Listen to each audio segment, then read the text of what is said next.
Last Will is a first-person puzzle game with procedural generation, and is developed by Lizard Factory. The objective is simple: complete each puzzle and reach the end. The standard mode of difficulty has a timer, but for those that want a less stressful experience, there's a mode with no time limit. On top of this, a multiplayer mode is available, allowing you to solve the puzzles with a group of up to 4 people. The problems are separated into rooms, and each room features a different kind of puzzle. The first one always revolves around figuring out 3 riddles. Throughout the area are a number of notes directly correlating to these 3. In addition to these notes, there are also a few more auxiliary pieces of information to assist in solving the riddles.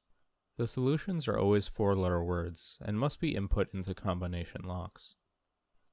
The order of the rooms after the first are more randomized, and feature completely different puzzle types. The general formula for these is always the same, in the sense that you find some scattered notes that nudge you towards the solutions. Conceptually, Last Will is fantastic. A puzzle game with some replay value through randomization. The problem, however, is that there are only a handful of variations. Take the riddle puzzle room as an example.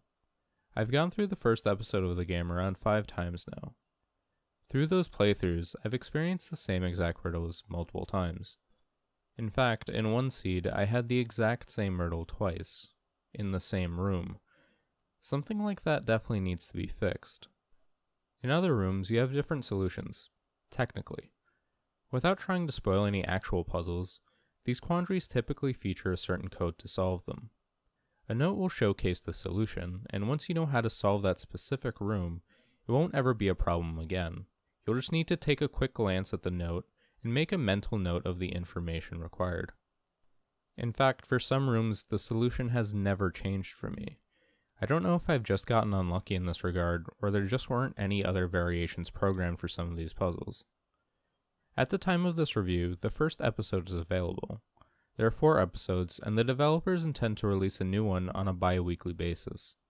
The first episode has a handful of different room types, I'd say 7 or so. Completing the 5 that are randomly generated completes that episode. For a frame of reference on what you can expect time-wise, it took me about 50 minutes to complete episode 1 on my first time through, and around 10 minutes on a repeat playthrough. That's about all I can say about the game without spoiling things for anyone interested.